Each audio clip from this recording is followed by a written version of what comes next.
It has been said that if you wish to see far ahead in time, you must first look far back to find lessons from the past. The archiving of documents from the past and the present is an important source for architecture and design. It captures the passing of time. It is a testament to the evolution of the discipline. The following masterclasses record the individual processes of professionals and their ways of working. So today's topic, archive generation, focuses on how the creator of an archive can shape not only the content of a collection, but also the way or the approach to how it can be used. The Material Archive and the Art Library in the Sitterwerk Foundation, here behind me, are a wonderful example of a private collection retaining its creator's way of thinking, even when the collection is open to the public. Our archive and library are organized using innovative methodologies and hardware based on a unique organizational principle that aptly reflect the origin of the collection. My name is Patricia Hartmann. I studied art history at the universities of Zurich and Bern. Since 2019, I have been managing the Sitterwerk Foundation, which is located in St. Gallen, a small town in the very eastern part of Switzerland. And the Sitterwerk Foundation consists of a studio house with atelier studios for artist residencies, a vast public art library, and a material archive of samples connected with art production. So how this collection and archive came together? It all emerged from the Kunstgießerei St. Gallen, which is an art foundry that forms also the heart of an extensive site dedicated to the production of artworks. Felix Lehner established the Kunstgießerei St. Gallen in 1992 in a former textile dye works on the outskirts of St. Gallen. This industrial site has been renovated, and nowadays nearly 60 people, mostly craftsmen and craftwomen, work here today. It specializes in the production and restoration of artworks with clients from all over the world. So parallel to this commercial work, the Foundry has launched several non-commercial cultural initiatives, which were brought together under one roof as the Sitterwerk Foundation in 2006. So the foundation is a non-profit research center with the aim of providing public access to knowledge connected with craft, with production processes, with materials, and so forth, that is produced on a daily basis next door in the workshops of the Kunstgießerei St. Gallen. Another important part of this conglomerate of institutions is the Kesselhaus Josefsson. This is a storage, an exhibition space, a research center for the estate of the Swiss sculptor Hans Josefsson, where plaster and bronze works by him are presented for study, for exhibition organizations and sale. But today's main focus of today's presentation is the Sitterwerk Material Archive and the Art Library. The archive consists stacks of drawers, which you can see here, filled with thousands of material samples from the workshops of the neighboring Kunstgießerei. And then there is also a two floors of bookshelves, which you can see behind me, containing over 30,000 books on art-related topics, as well as on architecture, material knowledge, and so on. So, how is this archive and the collection organized? It looks, as a whole, it looks organized, but it does not have a fixed order. It is instead a systematically arranged chaos, what we call dynamic order. So this system of order, which is unique in the world for now, was developed in the Sittertal here. In 2013, it got awarded by the Shaper of the Future in Libraries Prize at the Kongress für Information und Bibliothek in Leipzig. This is how it works from a technical perspective. So library users can use the books freely and place them back on the shelves wherever they want. Each book has an RFID, a radio frequency identification tag, which looks like this, inside the book. And then a RFID reading antenna slides along the shelves and scans the tag of each book every night, and thus transmits the current location of each book on the digital catalog on a daily basis. And via this online catalog, users find where a particular book is currently located based on a coordinate system that reflects the current organization of the shelf.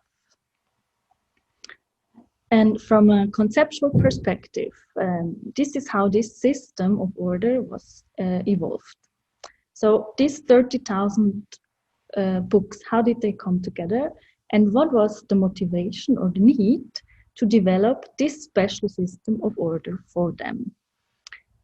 So a substantial number of them came from Felix Lehner's personal library. These were mostly specialized books on casting processes, on restoration and conservation. But most of the collection came from a private art book collector named Daniel Rohner. He was also one of the co-founders of the Sitterwerk Foundation. So he had a very special manner to organize his books. His collections, he renewed them on a regular basis. His compilations changed every few hours and provided him with an immense reservoir of associative knowledge. So the dynamic order of the Sitterwerk Art Library arose from this or his personal approach to book collecting. And we wanted to retain this approach in some form. We wanted to have a system that was capable of absorbing totally subjective information while also retaining otherwise volatile knowledge. So in this sense, the art library adapts to its users. The users can create their own subjective, specific, or associative arrangements on the shelves. So new possibilities for searching for and finding books arises for users. This current grouping of books on the shelves, which change on a daily basis, depending on how many users are using them, allows so-called serendipitous discoveries. So while searching for a particular book, one finds another book that one was not necessarily looking for, but nevertheless might or become of interest. So this example, of course, brings in mind the library of Abi Warburg with its motto, dem Gesetz der guten Nachbarschaft, so the law of the good neighbor. And his idea, like already 100 years ago, his library provided alternative possibilities to arrange libraries. So instead of being arranged in a classical, let's say, alphabetical or chronological or topical manner, it undertakes a personal, a content-related ordering of knowledge. So the proximity of books, the neighborhood of books on the shelves is given a very prominent role. And this, of course, for us is an important inspiration. But the Sitterwerk Art Library goes one step further here, since the arrangement can actually be personalized anew each day. So this is how this dynamic order functions with the books. Then another goal for us was to connect these two collections, so the art library and the material archive. And for us, the idea of using tables to display groupings of books together with materials, as Rohner did, seemed ideal. So we wanted a table that knew what Daniel or any other user placed on it, and we thought of how can we store that knowledge. So we came up with the ideas of creating a table capable of recognizing the subjective universe of knowledge laid out on it and saving this data as easily as possible. In 2014, thus we developed the Werkbank in German, in cooperation with partners. So the table recognizes and remembers what is placed on it. This also functions with RFID tag readers that are placed underneath the table. So the result of each search can be displayed as a digital document with notes added by the user, then can be printed on paper and bounded in the form of a booklet. It looks like this. And we call this, so this is the personal universe, the personal notes you can add.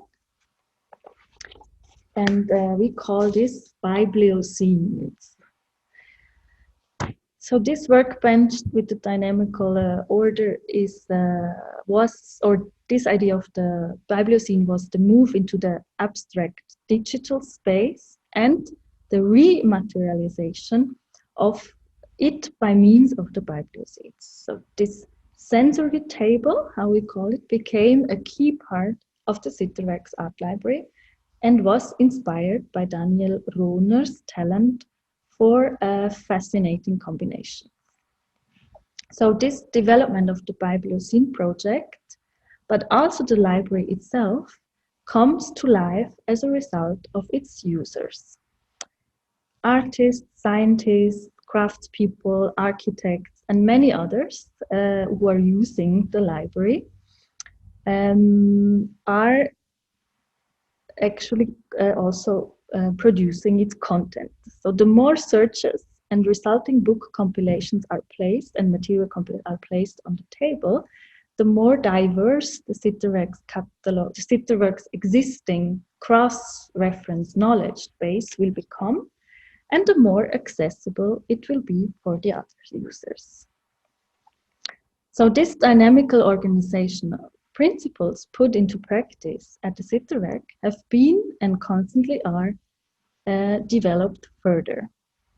So they explore the dialogue between the analog and the digital, as well as the different approaches to visualizing the relationship between books and the library's diverse other materials.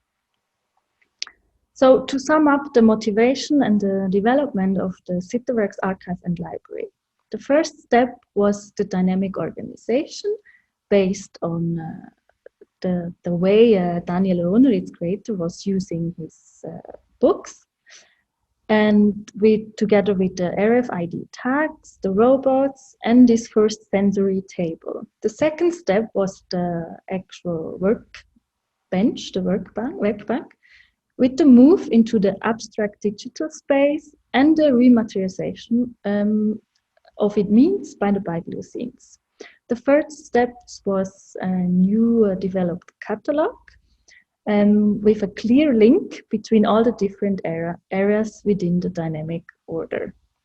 So the natural next step, and this is what we are currently working on, is to expand the dynamic order throughout the entire production site by integrating people, machines, tools, projects, and locations in and around the Sitterwerk, and to enrich the workbank by creating new tools for research and publications and extend the catalog by means of new modes of presenting all these connections. So in this sense, I hope you follow our activities on our website, sitterwerk.ch, and on our blog, sitterwerk/journal.ch. Thank you very much for your attention.